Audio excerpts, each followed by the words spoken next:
Good news is no news is bad news and bad news is good news. Good news का मतलब है कि एक कुछ अच्छा हो गया तो अब हो गया तो हो गया, अब मेरे लिए उसमें लर्निंग के लिए कुछ नहीं है। No news is bad news. यदि हमें कुछ शॉप फ्लोर से नहीं इनपुट आ रहा है, यानी कुछ भी नहीं आ रहा है, सन्नाटा है, तो हो सकता है ये भूकंप के आने के पहले की शांति कुछ तो गड़बड़ है। कुछ तो गड़बड़ है। ऐसे क्या चीजें हैं जिससे reporting of incidents can be treated as a positive thing? ऐसा इन्वायरमेंट बनाना पड़ता है जिससे कि लोग बोल सकें। कहीं ना कहीं नो गो क्राइटेरिया सेट करना पड़ता है कि this is my no go criteria, अब मैं इससे आगे कुछ भी गलत नहीं होने दूंगा। मतलब मैं अपने एरिया में एक्सीडेंट नहीं होने दूंगा, मैं अपने साथी की केयर करूंगा। यदि वो कुछ गलत कर रहा है उसे रोकूंगा टोकूंगा, लेकिन एक्सीडेंट एक्सेप्टेड नहीं। यदि मैं एक सर्किल लूँ, उस सर्किल के 4 क्वाड्रेंट डिवाइड करूँ, तो ये बहुत ही फेमस थ्योरी है, इसको हम बोलते हैं 3P थ्योरी। एक पार्ट है प्लांट, दूसरा है प्रोसीजर और तीसरा है पीपल, चौथा पार्ट उसमें है accident.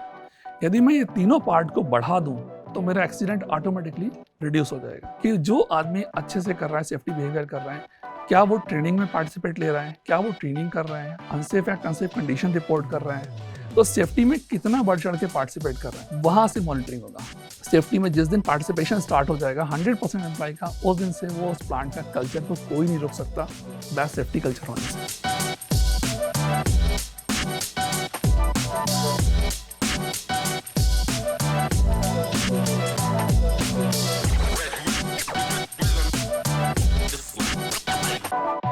Hello and welcome to Meet Momentum Masters. So I heard this interesting saying about compliance, that compliance is like a watermelon. It's green on the outside, everything looks fresh, it looks clean. That means the audits are passed, the policies are in place, and everything looks great at first glance. But when you dig deeper, you might come across red on the inside. There might be hidden risks, there might be overlooked behaviors, and sometimes systems that are just scratching the surface of safety. But true business leaders who are actually building their business with momentum, those business leaders understand that safety isn't just about compliance. It's actually a strategic pillar for operational excellency and long-term business growth, especially in high-risk industries. That is why at Meet Momentum Masters, we will be engaging with seasoned safety leaders who will be sharing how safety can actually help in business growth in the long term. So today, who better a guest can be than Dr. Madhur Saxena.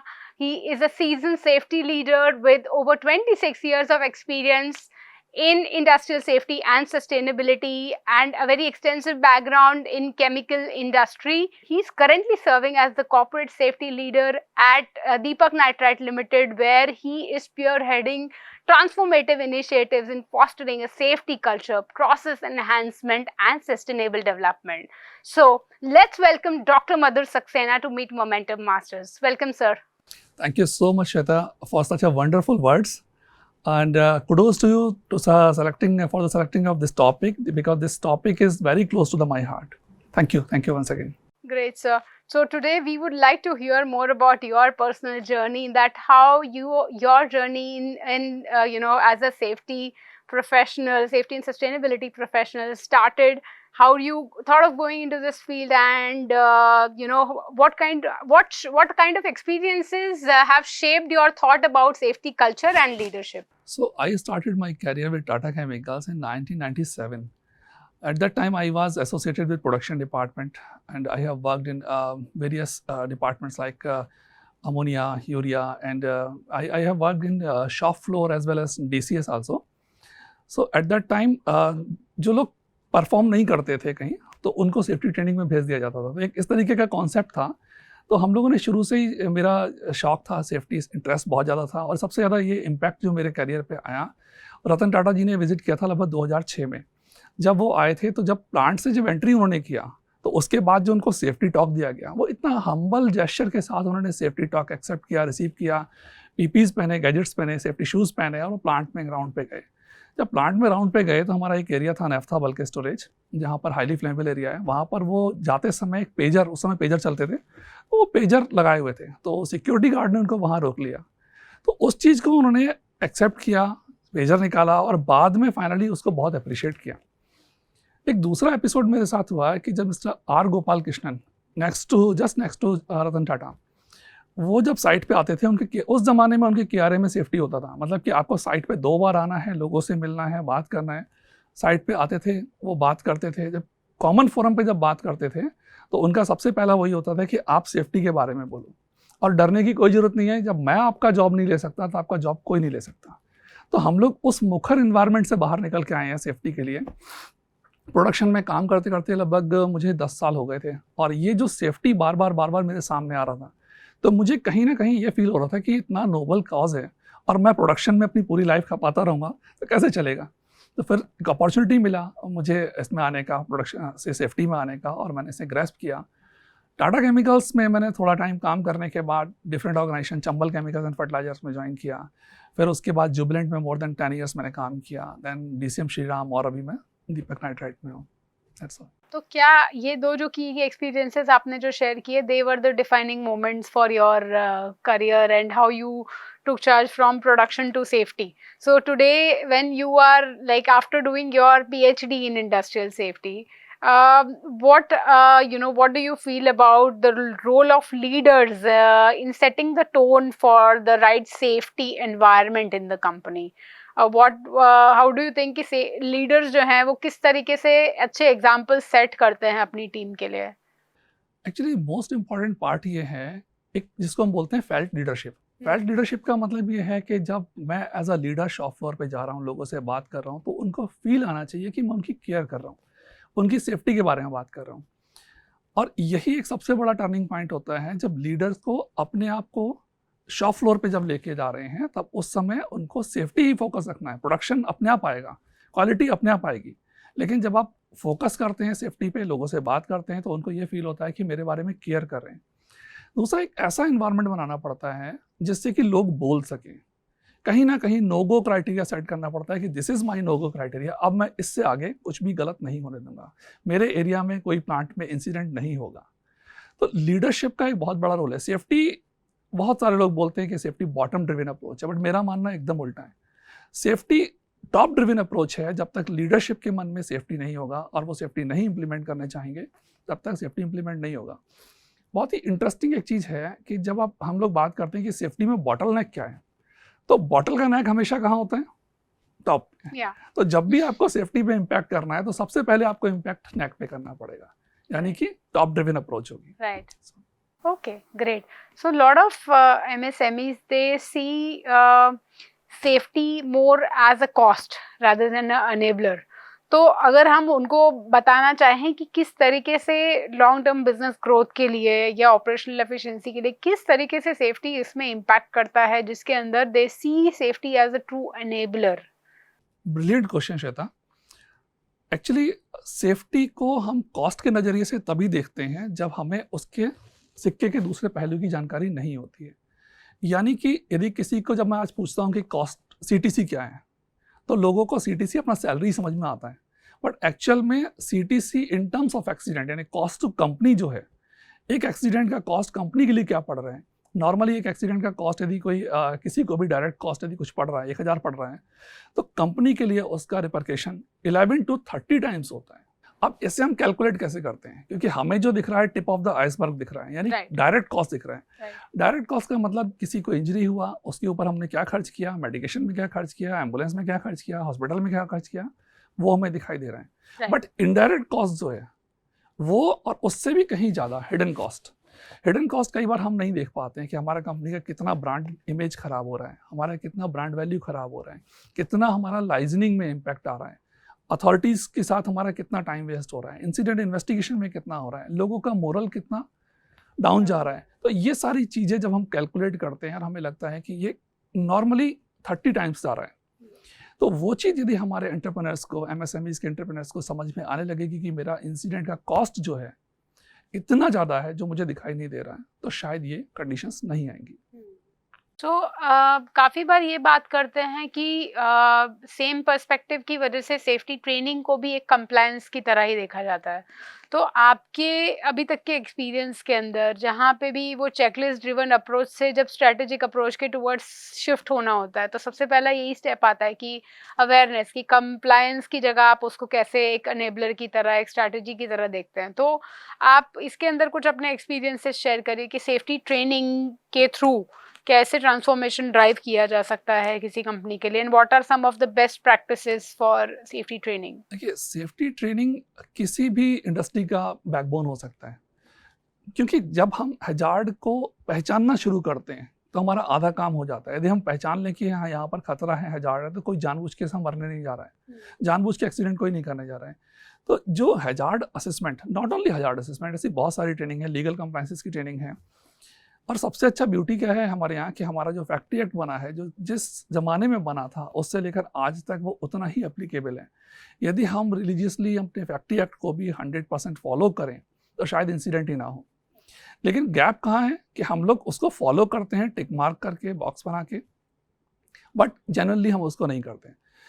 और दूसरी चीज़, training में कई बार training का failure मैंने देखा है, बहुत करीब से देखा है कि हमने एक यूनिफॉर्म ट्रेनिंग मॉड्यूल डेवलप किया और सबको पढ़ा दिया। तो कभी भी ट्रेनिंग का मॉड्यूल इस तरीके से नहीं बनाना चाहिए, ट्रेनिंग का प्लान इस तरीके से नहीं बनाना चाहिए कि पूरा 360 एम्प्लॉय पे मैंने उसको इम्प्लीमेंट कर दिया। बहुत इंपॉर्टेंट की फैक्टर आता है उसका ट्रेनिंग नीड आइडेंटिफिकेशन। और ट्रेनिंग नीड आइडेंटिफिकेशन में भी एक बहुत क्रूशियल पार्ट है, वो है एक्सीडेंट्स। जब तक एक्सीडेंट्स का मेरा करेक्टिव एंड प्रिवेंटिव एक्शन में मेरी ट्रेनिंग नहीं जाएगी, किस वजह से फेलियर हुआ वो नहीं जाएगा और उसका करेक्टिव मेजर्स नहीं जाएगा, तब तक वो ट्रेनिंग अधूरी है। ट्रेनिंग आइडेंटिफिकेशन में कई और भी आयाम हैं, जैसे अपना एक्सीडेंट हो गया, इसके अलावा unsafe act, unsafe condition, near Mrs, ये शॉप फ्लोर पे कहाँ हो रहे हैं, कहाँ पे ज़्यादा हो रहे हैं, किस टाइप के हो रहे हैं, कहाँ पे पीपीज का फेलियर है, कहाँ पे एसओपी का फेलियर है। तो एक यूनिफॉर्म ट्रेनिंग सॉल्यूशन नहीं हो सकता। तो उसके लिए हमें अलग अलग क्लस्टर में अलग अलग लोगों के लिए अलग अलग ट्रेनिंग का हमें मॉड्यूल बनाना होगा और उसी को इम्प्लीमेंट करना। राइट। तो ये जो लीडिंग लैगिंग इंडिकेटर्स का बहुत ज़्यादा कॉमन कॉन्वर्सेशन होता है, उसके ऊपर क्या थॉट प्रोसेस है आपका? एक बार को हम भूल जाएं कि लैगिंग इंडिकेटर क्या है। हाँ। यदि हम लीडिंग पे फोकस करेंगे तो लैगिंग इंडिकेटर ऑटोमेटिकली कंट्रोल हो जाएंगे। लीडिंग इंडिकेटर्स में बहुत सारे जगह अलग अलग चीज़ें काउंट करते हैं, जैसे सेफ्टी ट्रेनिंग अपने आप में एक लीडिंग इंडिकेटर है। सेफ्टी ट्रेनिंग के अलावा जो मेरा मानना ये है कि जो सबसे क्रूशियल इंडिकेटर है वो है employee participation, employee participation in safety. एक ऑर्गेनाइजेशन में मैंने काम किया, मेरी पुरानी ऑर्गेनाइजेशंस में एक है, वहाँ पर एम्प्लॉय पार्टिसिपेशन जब मैंने ज्वाइन किया तो शायद 4% 5% के आसपास था। सेफ्टी का ग्राफ अच्छा नहीं था, बट आज आप उस चीज़ को कंपेयर करेंगे तो शायद वो एम्प्लॉय पार्टिसिपेशन 100% है और सेफ्टी का ग्राफ बहुत ऊपर जा चुका है। आज की डेट में फ्रीक्वेंसी रेट, सीवियरिटी रेट बहुत कंट्रोल्ड है। तो ट्रेनिंग, कम्युनिकेशन और एक्सीडेंट इन्वेस्टिगेशन, ये कोर पिलर्स हैं सेफ्टी इंप्लीमेंटेशन के। और सबसे ज़्यादा इंपॉर्टेंट क्या है? Employee participation. तो एम्प्लॉय पार्टिसिपेशन को एनेबल करने के लिए ऐसा जनरली बोलते हैं कि नहीं, एम्प्लॉयज़ हैं, they must be encourage to speak up, but ऐसा एनवायरनमेंट क्रिएट करने के लिए एक लीडर को क्या करना पड़ता है कि जिसकी वजह से वो बोल पाएँ खुल के बेझिझक, कि इंसिडेंट रिपोर्ट करने से उनको डर लगता है, या वो जो है वो पार्टिसिपेशन कैसे एनकरेज किया जाए? वाह, एक्सीलेंट क्वेश्चन। एक बहुत ही इंपॉर्टेंट कोट है, आपने सुना हो शायद, good news is no news, no news is bad news and bad news is good news. कैसे इसे जस्टिफाई करेंगे? गुड न्यूज़ का मतलब है कि एक कुछ अच्छा हो गया तो अब हो गया तो हो गया, अब मेरे लिए उसमें लर्निंग के लिए कुछ नहीं है। No news is bad news, यदि हमें कुछ शॉप फ्लोर से नहीं इनपुट आ रहा है, यानी कुछ भी नहीं आ रहा है, सन्नाटा है, तो हो सकता है ये भूकंप के आने के पहले की शांति कुछ तो गड़बड़ है, कुछ तो गड़बड़ है। लेकिन हम कितना बैड न्यूज़ को इनवाइट करते हैं, कितना हम सुनना पसंद करते हैं लोगों से कि हाँ आके बोलें कि यहाँ पर अनसेफ एक्ट हो रहा है, यहाँ अनसेफ कंडीशन हो रही है, यहाँ नियर मिस हो रही है, और ये माइनर से माइनर इंसिडेंट हो गए। तो जब इंसिडेंट होता है और एक आदमी आके खड़ा होता है, बोलता है सर ऐसा वहाँ हो गया, तो क्या हम उसको एज अ मैसेंजर गोली तो नहीं मार देते? तो never shoot the messenger.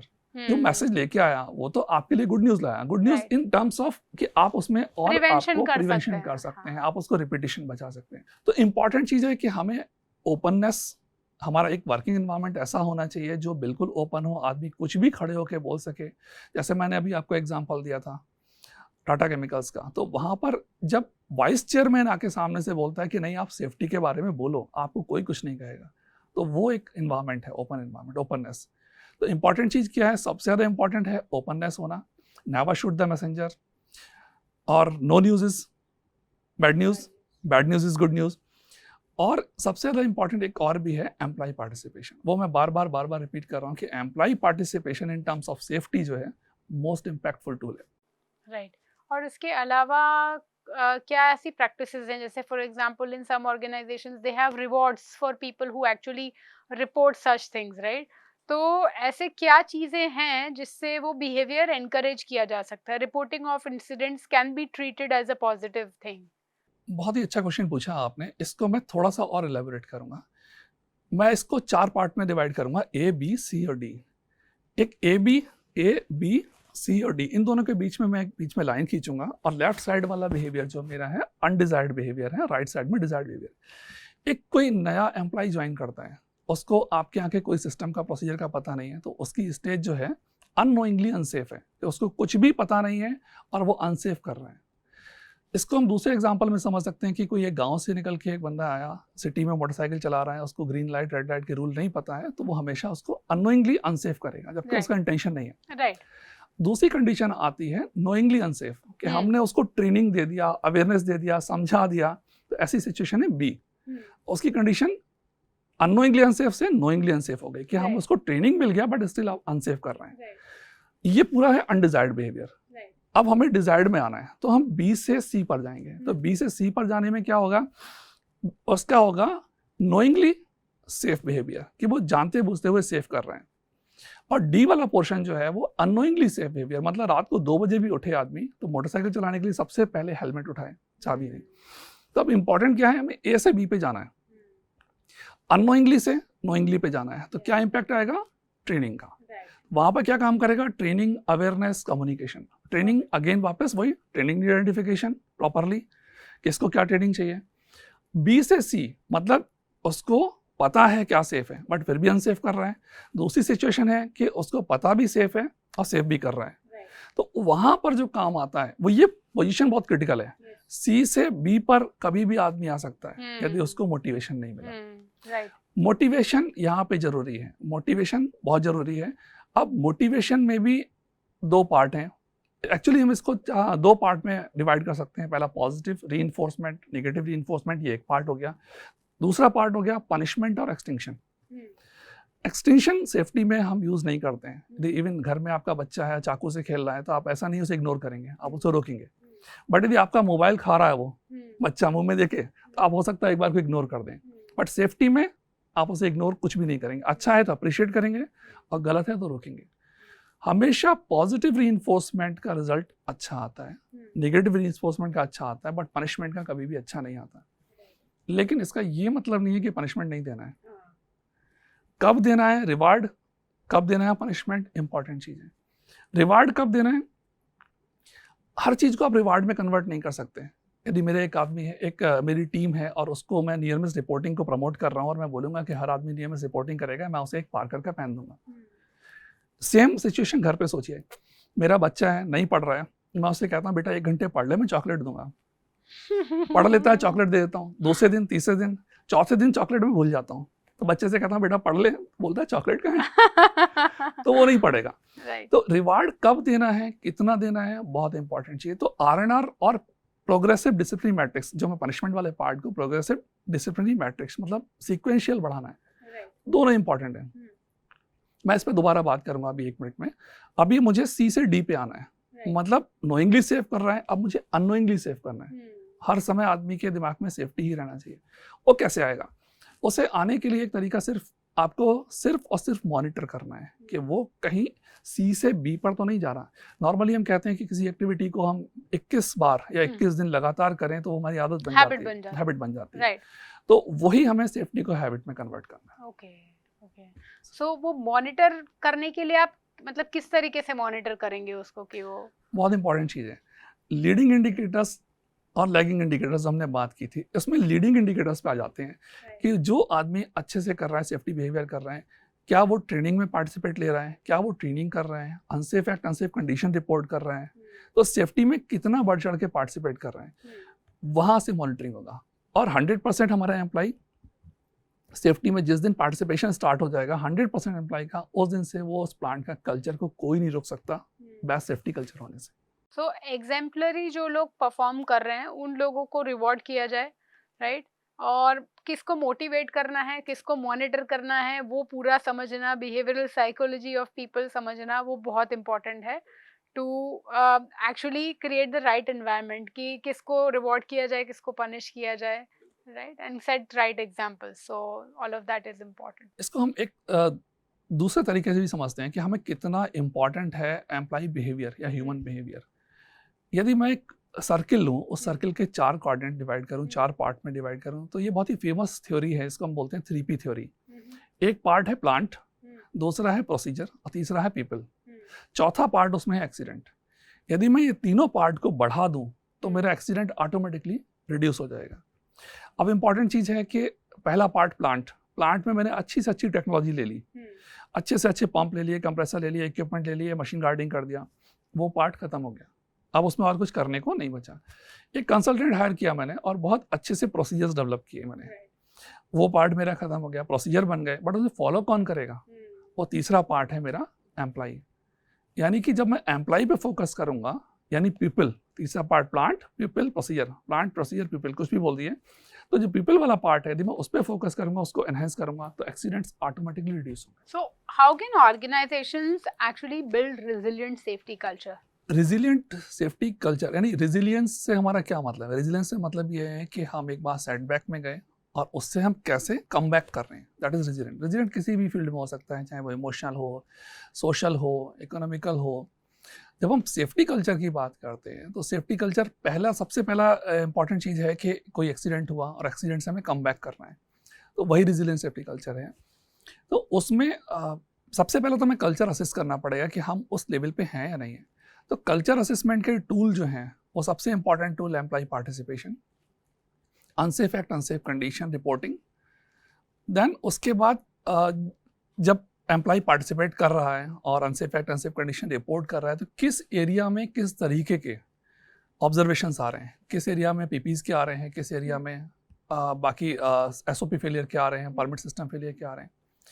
Then जब हमने एक बार सेफ्टी कल्चर में ये असेस कर लिया कि हमारे पिछले 3 साल का रिकॉर्ड हमें एक्सीडेंट का चेक करना है, अनसेफ एक्ट हो गया, अनसेफ कंडीशन हो गया, प्लस एक्सीडेंट का रिकॉर्ड। एक्सीडेंट कम से कम 3 साल, 4 साल, 5 साल के पिछले एक्सीडेंट किस वजह से हुए हैं और उनका जो करेक्टिव एक्शन था वो कितना इंप्लीमेंट हुआ है। जब हमने प्रॉपरली असेस कर लिया है कल्चर, अब हमें कल्चर को मैप करना है कि हम कहाँ पर हैं। यहाँ पे एक चीज़ आती है, वो होता है ब्रैडले कर्व।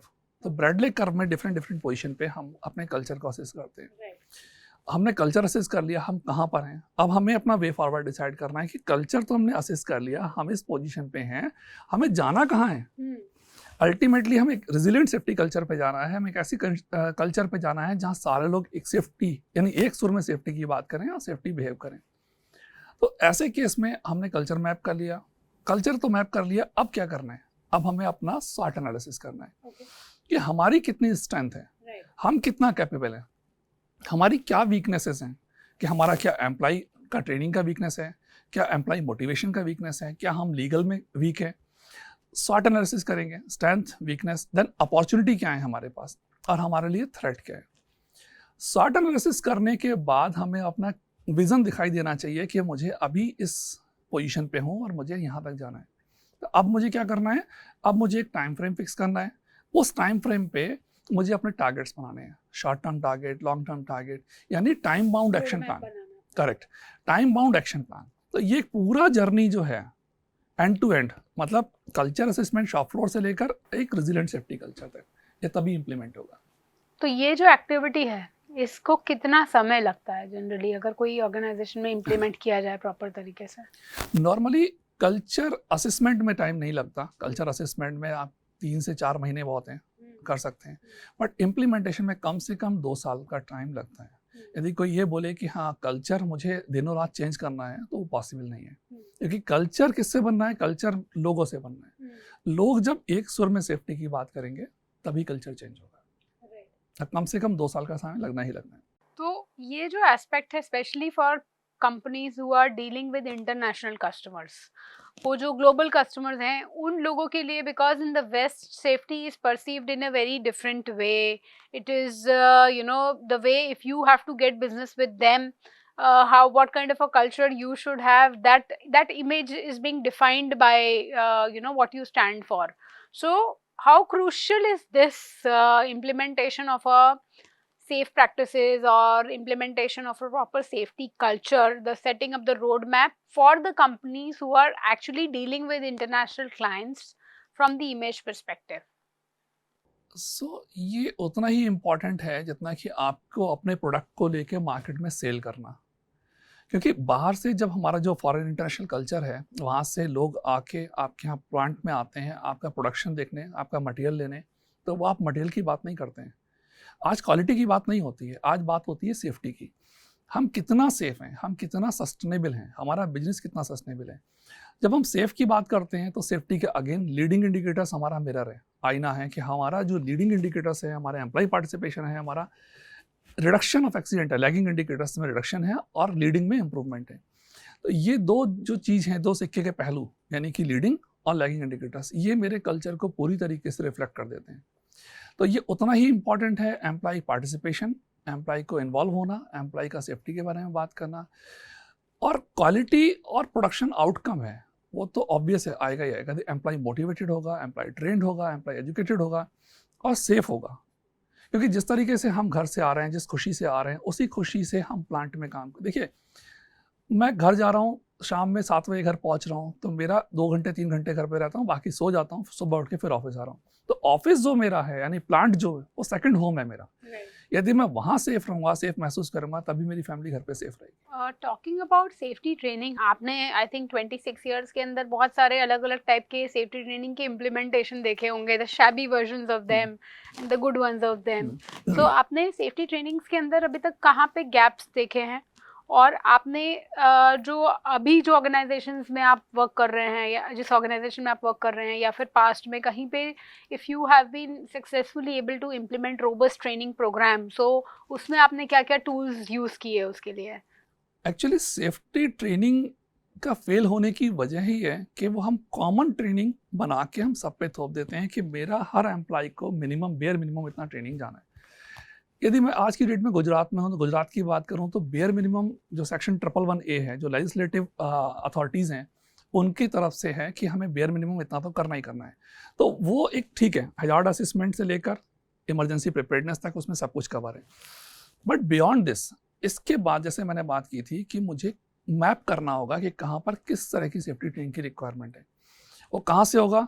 मेरी रिपोर्टिंग पैटर्न से होगा, अनसेफ एक्ट अनसेफ कंडीशन से होगा, नियर मिसेस से होगा, लास्ट एक्सीडेंट्स के रिकॉर्ड से होगा कि कहाँ किस तरीके के एक्सीडेंट्स हो रहे हैं, कहाँ पर कहाँ फेलियर हो रहे हैं। तो जब हम उस तरीके के असेसमेंट के बाद अपना ट्रेनिंग मॉड्यूल्स बनाएंगे तो वो ज़्यादा इफेक्टिव होगा। तो उसके लिए हम लोगों ने मेरी पास्ट ऑर्गेनाइजेशन में मैंने किया था कि हमने कंपनी एम्प्लॉय के लिए एक तो मैंडेटरी, जो जैसे यहाँ पे 111A है, वहाँ पर भी हमने एक मैंडेटरी 2 डेज़ का मिनिमम एक मॉड्यूल स्टार्ट किया। उसको हमने 3 पार्ट में डिवाइड किया। जो इंडक्शन का पार्ट है, पहला पार्ट था L1, दूसरे को हम L2 बोलते हैं, तीसरे को L3। L1 का मतलब है जब एम्प्लॉय ने ज्वाइन किया तो उसको हाफ डे का ट्रेनिंग देते हैं। उसके बाद जब 25-30 लोगों का ग्रुप इकट्ठा हो गया उस महीने में, तो उन लोगों को 1 फुल डे ट्रेनिंग दिया जाएगा और हाफ डे ट्रेनिंग उनका शॉप फ्लोर पे होगा, जहाँ पर उनको जो काम करना है। सिमिलर काइंड ऑफ मॉड्यूल हमने कॉन्ट्रैक्ट एम्प्लॉय के लिए भी इम्प्लीमेंट किया। चैलेंज आता था, शुरुआत में चैलेंज आया कि भाई मैं 2 दिन अपने एम्प्लॉय को कैसे छोड़ूंगा, 2 दिन में अपने कॉन्ट्रैक्ट एम्प्लॉय को कैसे छोड़ूंगा। बट इट्स अ सेफ्टी, आपको छोड़ना ही पड़ेगा, बिना उसके प्लांट के अंदर हम अलाउ नहीं करते थे। तो ये तो मैंडेटरी ट्रेनिंग का पार्ट हुआ कि बेयर मिनिमम इतना तो करना ही है। इसके अलावा जैसे लीडरशिप है, तो लीडरशिप के लिए क्या ट्रेनिंग चाहिए? लीडरशिप को चाहिए कि इमरजेंसी में उन्हें कैसे रिएक्ट करना है, इमरजेंसी प्रिपेयर्डनेस मेरी कैसी होनी चाहिए, कितना इंटेंस होना चाहिए मेरा इमरजेंसी रेस्क्यू सिस्टम, तो वो पर्टिकुलर ट्रेनिंग उनके लिए होना चाहिए। शॉप फ्लोर के लिए ये होना चाहिए कि मैं हजार्ड असेसमेंट कर रहा हूँ, तो मेरा असेसमेंट का मेथडोलॉजी क्या है। अभी लेटेस्ट एग्जांपल मैं आपको देता हूँ। हमने शॉप फ्लोर पे क्या किया, मेरा ऑर्गेनाइजेशन के कई सारे पार्ट अलग अलग लोकेशन पे हैं, कहीं पर हिंदी चलती है, कहीं गुजराती है, कहीं डिफरेंट लैंग्वेज है। तो वहाँ पर हमने शॉप फ्लोर के लोगों से उन्हीं की लैंग्वेज में हैजार्ड्स का असेसमेंट कराया। क्योंकि कोई एक फॉर एग्जांपल एक केमिकल का ट्रक आके खड़ा हो रहा है रोड पे और उसके बाद वो प्लांट में आ रहा है, उसको हम अनलोड कर रहे हैं, मैं एज अ इंजीनियर डीसीएस पे बैठ के शिफ्ट इंचार्ज की तरह से मैं उसके हैजार्ड को असेस नहीं कर सकता।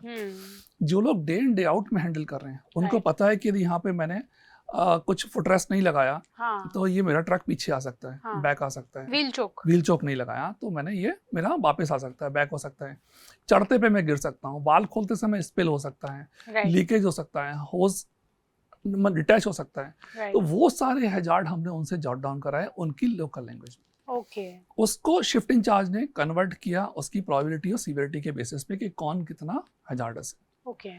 तो ये जस्ट एक एग्जांपल है कि हम किस तरीके से ट्रेनिंग को इम्प्लीमेंट कर सकते हैं। राइट। तो ट्रेनिंग के लिए जो टूल्स यूज होते हैं, जैसे कि जनरली एक इन पर्सन ट्रेनिंग है वो एक मोड यूज होता है, उसके अलावा वीडियोस यूज होते हैं, तो इंसिडेंट बेस्ड लर्निंग है, या जैसे आपने बताया कि अभी जब सेफ्टी कल्चर भी डेवलप करना है तो काफ़ी you have to dig deep and see what kind of accidents have happen.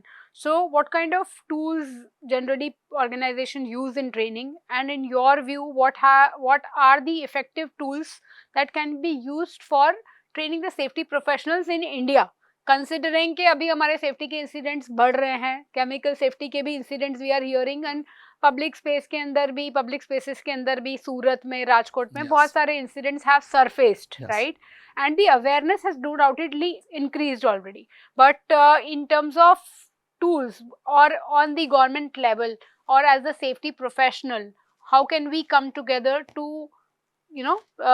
think of such tools which can be useful for passing on the right knowledge to the people, to the masses is one front to avoid the public accident, and on the front of safety professionals, industrial safety professionals, so उनके लिए relevant knowledge कैसे share किया जाए? Excellent. जब हम छोटे थे तो टीवी पे, दूरदर्शन पे बहुत अच्छा प्रोग्राम आता था, मैं उससे रिलेट कर पा रहा हूँ बहुत कुछ। उस प्रोग्राम का नाम था विज्ञान आओ करके सीखें। बट सेफ्टी में ये नहीं चलता। सेफ्टी में हमें दूसरों की गलतियों से ही सीखना पड़ेगा। सेफ्टी में ऐसा मार्जिन नहीं होता कि मैं गलती करूं और सीखूं, हमें सीखने का मौका नहीं देती। तो हम लोग सेफ्टी में अलग अलग तरीके के टूल्स यूज़ करते हैं, जिसमें हम लोग कई बार होता है कि शॉप फ्लोर पे हम उसको ब्लाइंड फोल्ड करते हैं आँख पे और हम उससे बोलते हैं कि चल के दिखाओ एक पतली लाइन पे या स्ट्रेट चल के दिखाओ। ये उसको ये महसूस कराता है कि गलती से मेरी आंखें चली गई तो क्या मेरा क्या हाल होगा।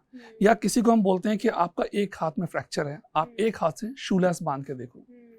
ये वर्कर्स के साथ जब हम करते हैं तो उसको ये फील होता है कि एक्चुअल में मेरे साथ क्या प्रॉब्लम होगी यदि गलती से ऐसा हो गया तो। हम लोग बहुत सारी मेथडोलॉजी अपनाते हैं। जैसे हम लोग मेरी पास्ट ऑर्गेनाइजेशन में हमने फैमिली को टच बेस किया था कि आपके हस्बैंड 8 घंटे आके काम कर रहे हैं, आप उनको सेफ्टी के बारे में क्या पूछते हो, आप उनको कैसे कन्विंस करते हो कि आप घर पे जब, क्योंकि 8 घंटे के अलावा आप घर पे रहते हो, घर पे आप मोटरसाइकिल चला रहे हो, स्कूटर चला रहे हो, कार चला रहे हो, कितनी स्पीड पे आपके हस्बैंड चला रहे हैं, कितना हेलमेट यूज़ कर रहे हैं, सेफ्टी बेल्ट यूज़ कर रहे हैं, कि आपको उनकी कितनी ज़रूरत है।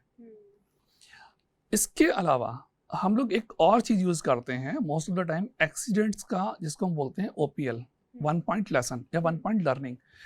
कुछ पैम्पलेट्स बना के एक्सीडेंट का कॉज एनालिसिस करके हम डिस्ट्रीब्यूट करते हैं लोगों को। शॉप फ्लोर पे बैनर्स लगाते हैं, नोटिस बोर्ड पे लगाते हैं कि लोग पढ़ें और समझें। लेकिन इससे भी ज़्यादा यदि इम्पैक्टफुल कोई चीज़ है तो है विजुअल्स, वीडियोस। यदि हम उनको वीडियोस दिखा सकें। राइट नाउ अभी हम यूज़ करते हैं CSB वीडियोस हैं। आप जानते हैं US से पूरे US के एक्सीडेंट्स को इन्वेस्टिगेट करते हैं, ओशा गवर्न करता है उसको, और वो मार्केट में आते हैं उनकी वेबसाइट के थ्रू, यूट्यूब पे भी अवेलेबल हैं। हम उसको डाउनलोड करते हैं, लोगों को दिखाते हैं, रियलाइज़ करते हैं। बट कहीं ना कहीं एक कमी ज़रूर खलती है कि हम बाहर के लोगों से उनकी लर्निंग सीख रहे हैं। क्या हम उस लेवल पे हैं? हम इंडिया में सेफ्टी स्टैंडर्ड्स के नाम पे शायद उस लेवल पे अभी भी नहीं है।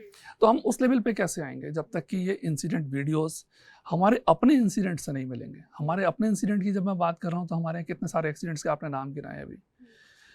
इवन भोपाल को यदि हम छोड़ दें, क्योंकि भोपाल का तो इंसिडेंट का इन्वेस्टिगेशन वीडियो ऑलरेडी यूट्यूब पे मौजूद है, उसके अलावा के ऊपर तो बहुत बात हुई है, बट दहेज में, वाइजैक में, ये सब हमने बहुत सारे इंसिडेंट्स सूरत है, अहमदाबाद में भी बहुत केमिकल फैक्ट्रीज में, क्लोथिंग में, वो सब इंडस्ट्रीज में भी हमें इनके वीडियोस कब सीखेंगे? इनके वीडियो से कब सीखेंगे? हम कब जानेंगे कि इनमें क्या हुआ था? बट इस चीज़ के लिए अकेले इंडस्ट्री ही जिम्मेदार नहीं है, पूरा एक सिस्टम जिम्मेदार है जिसमें हम और आप सारे शामिल हैं। अथॉरिटीज़ भी शामिल, अथॉरिटीज़ को चाहिए कि बाय फोर्स उनको बनवाएं, इन्वेस्टिगेट करें, उनको बोलें कि जिससे कि इसका रूट कॉज एनालिसिस हो प्रॉपर और सर्कुलेट हो। राइट। और स्पेशली जो मासेस के लिए है, अभी जैसे फायर एक्सटिंग्विशर आपने एनफोर्स तो कर दिया, आपने कंप्लायंस तो ला दिया, बट क्या और पब्लिक को यूज करना आता है क्या वो, मतलब अभी बिल्डिंग्स के अंदर काफी बार कंप्लायंस है तो मतलब इनिशियल फेजेस में हमारे ही बिल्डिंग में I have seen the owner has actually sold out the roof to a terraced restaurant which was actually meant to be a vent for a AC. So how hazardous is that? So people don't think about such situations, right? And in fact implementation of fire safety, extinguisher लगा दिए, extinguisher लगाने से safety implement नहीं हो गया, but आपको उसको लोगों को ट्रेन करना है कि उसे यूज कैसे किया जाए या उसका कितने टाइम टू टाइम मेंटेनेंस होना चाहिए। अगर आप घर खरीद रहे हो तो घर खरीदते टाइम पे आप कितने हाइट की बिल्डिंग, 7 पे तो कंप्लायंस नहीं है, वो लोग चला लेते हैं, बट अभी वो लगा हुआ है ऑलरेडी हाई राइज बिल्डिंग में जहाँ पे आप घर ले रहे हो, बट आपको पता नहीं है कि आपका जो मेंटेनेंस है उसका हो रहा है कि नहीं हो रहा है। तो sensitizing the people about those aspects is also very crucial, and that's where this can layer है, एक बहुत थिन लेयर है कि ये मेरे साथ नहीं होगा। हाँ, ये एक बहुत बड़ा डाउट थिन में लेयर जीते है, हैं लोग, एक डाउट में जीते हैं कि मेरे साथ नहीं होगा यार, उसके साथ हुआ मेरे साथ नहीं होगा। हम हैजार्ड को जब तक सीखेंगे नहीं, समझेंगे नहीं, पहचानना नहीं जानेंगे, तब तक ये घटनाएं होती रहेंगी। तो सबसे पहला इंपॉर्टेंट चीज़ है कि लोगों को अवेयर कराएं हम हैजार्ड के बारे में कि ये हैजार्ड है, एटलीस्ट जानना तो सीखो, उसके बाद कलेक्टिव मेजर्स होगा। So AI is actually impacting every field. So in the world of industrial safety, how is innovation shaping the safety in industries, and what kind of new technologies are you coming across, chemical industry specifically? Actually AI एक बहुत ही powerful tool है जिसका हम सही से use कर पाएँ। देखिए आज की डेट में AI बेस्ड कैमरे आ रहे हैं, वो आज की डेट में कौन आदमी क्या PPs की रिक्वायरमेंट है वो हम उसमें फीड कर सकते हैं और उसके हिसाब से वो हमें AI ऑब्जर्वेशन देता है कि यहाँ पर ये PPs की ज़रूरत थी और ये आदमी नहीं पहने। दूसरी चीज़, स्मोक डिटेक्शन में, फायर डिटेक्शन में AI कैमरेज इतना अच्छा काम करते हैं कि डिटेक्शन करेंगे और ऑटो एक्सटिंग्विश करेंगे विद इन टाइम फ्रेम। तो एक ये बहुत ही बढ़िया फीचर है। प्लस पैरेलली जब हम AI की बात करते हैं तो AI में सेफ्टी ऑब्जर्वेशंस करने की क्षमता है, बट जो एक पार्ट जो मुझे खलता है, जो मुझे लगता है कि यार ये चीज़ नहीं कर सकते, क्योंकि सेफ्टी ऑब्जर्वेशन बेसिकली क्यों कर रहे हैं, क्योंकि हम किसी की केयर कर रहे हैं। केयर मतलब इमोशंस, तो AI में इमोशंस नहीं है। तो जब आप AI की बात करते हैं तो बहुत अच्छा है डेटा कलेक्शन के लिए, बहुत अच्छा है हार्डकोर, आपको एक्सटिंग्विश करना है, कोई फायर एक्सटिंग्विश करना है, डिटेक्शन करना है, डेटा कंपाइल करना है, ऑब्जर्वेशंस कंपाइल करना है, वो बहुत अच्छा है। डेटा एनालिसिस करना है या फिर प्रेडिक्टिव एनालिसिस या प्रेडिक्टिव मेंटेनेंस करना है कोई चीज का। एब्सोल्युटली। बट सिर्फ एक ही पार्ट मिसिंग है कि वो हम केयर वाला, वो केयर जब तक नहीं है, कल्चर बात करता है केयर की, तो जब तक केयर नहीं आएगी तो कल्चर नहीं आएगा। डंडे के जोर पे हम कल्चर इंप्रूव नहीं कर सकते। राइट, वो डेटा को यूज करके, ह्यूमन एंगल यूज करके वो बंदे को कैसे मोटिवेट किया जाए, एग्जैक्टली तो वो तब उसको हम एक्चुअली में वो ट्रेनिंग को हम ऑन शॉप फ्लोर एक्शन में इम्प्लीमेंट करा पाएंगे, नहीं तो वो हवा में ही रहेगा। फिर वो उसको लगेगा कि क्या भाषण करते रहता है ये, कुछ इसका मतलब नहीं है। Right, it has been very interesting conversation so far. I'm getting to learn a lot. I'm sure the audience is also loving the insights which we are sharing, and some priceless lessons I would say to learn from you. So today we'll move on to the rapid fire round. So a leader can build a safety first environment by always, you need to fill in the blank. Demonstrating felt leadership. Felt leadership, okay. Correct. If मैं यदि shop floor पे जा रहा हूँ तो मुझे रोको और टोको करना है। रोको और टोको मतलब मुझे अच्छी चीज़ को अप्रिशिएट करना है और गलत चीज़ को टोकना भी है। यदि मैं ये करूँगा, लेकिन पैरेलली ये भी है कि मुझे खुद को भी फॉलो करना है, मुझे खुद को भी डिमॉन्स्ट्रेट करना है। मैं किसी से करने के लिए तब कह सकता हूँ जब मैं खुद कर रहा हूँ। That's it. Great. So if you had to recommend a safety training to any of the MSMEs in the manufacturing, specifically in chemical manufacturing, what would be that? No doubt, 111A, that is a mandatory part. And apart from 111A, hazard assessment. Then उसके अलावा emergency preparedness और उसका execution, drill. तो जब तक हम hazard assess नहीं करेंगे तब तक हम उसे mitigate नहीं करेंगे। दूसरा कुछ यदि वर्स्ट केस सिनेरियो कुछ हो गया तो हम उसको रिएक्टिव अप्रोच कैसे करेंगे, कितनी जल्दी हम उसको कंट्रोल कर पाएंगे, that is most important part. And what is some one safety rule which you follow even at home? Simple 2 words, we care. जब हम केयर करते हैं किसी की तो हम उसको एक खरोच भी नहीं आने देते, चाहे वो मेरा बेटा हो, मेरी वाइफ हो, मेरा भाई हो, मेरी बहन हो.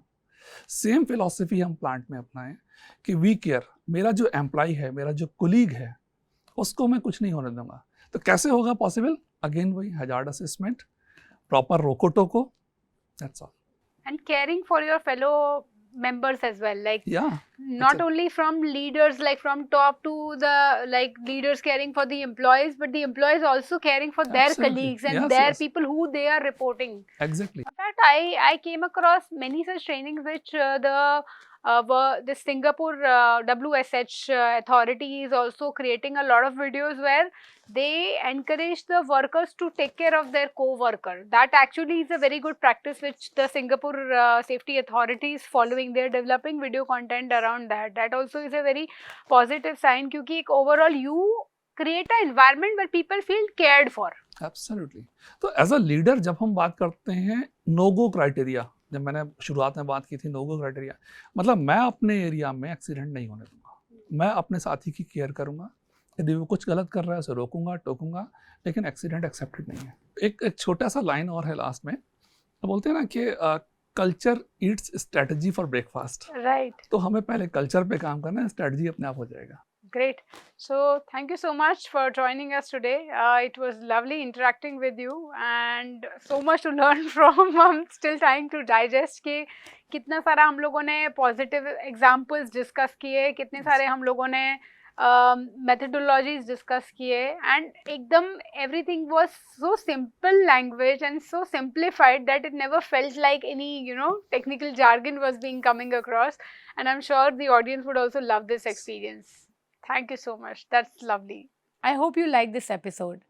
If you liked the video, hit the like button and share it with your fellow entrepreneur friends. For more such insightful conversations with entrepreneurs and SME enablers, subscribe to this channel. Stay tuned for more content. Until then, keep the momentum going.